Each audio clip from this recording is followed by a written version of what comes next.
اعوذ باللہ من الشیطان الرجیم۔ میں اللہ کی پناہ مانگتا ہوں مردود شیطان سے۔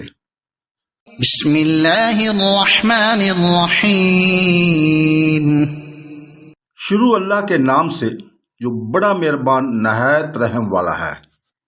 الذین ينفقون فی السراء والضراء والکاظمین الغیظ والعافین عن الناس واللہ یحب المحسنین۔ جو لوگ آسانی اور سختی کے موقع پر بھی راہ اللہ میں خرچ کرتے رہتے ہیں، غصہ پینے والے اور لوگوں سے درگزر کرنے والے ہیں، اللہ تعالیٰ بھی ان نیک کاروں کو دوست رکھتا ہے۔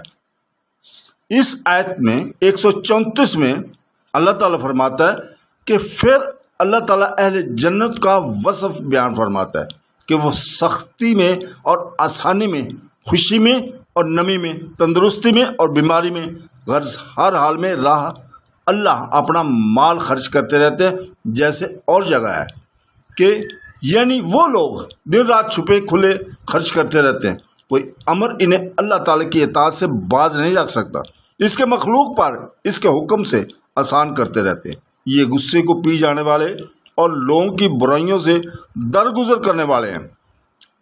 اس کے معنی قزم کے معنی چھپانے کے بھی ہیں، یعنی اپنے غصے کا اظہار بھی نہیں کرتے۔ بعض روایتوں میں ہے کہ اے ابن آدم، اگر غصہ کے وقت تجھے یاد رکھوں گا، یعنی ہلاکت کے وقت تجھے ہلاکت سے بچا لوں گا۔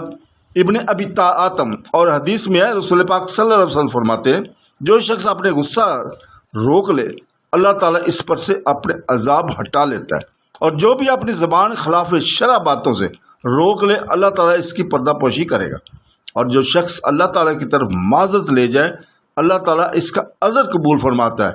مسند ابو یعلا، یہ حدیث غریب ہے، اس کی سند میں اختلاف ہے۔ حدیث شریف میں ہے کہ آپ فرماتے ہیں پہلوان وہ نہیں جو کسی کو بچھاڑ دے، بلکہ حقیقتاً پہلوان وہ ہے جو غصہ کے وقت اپنے نفس پر قابو رکھے۔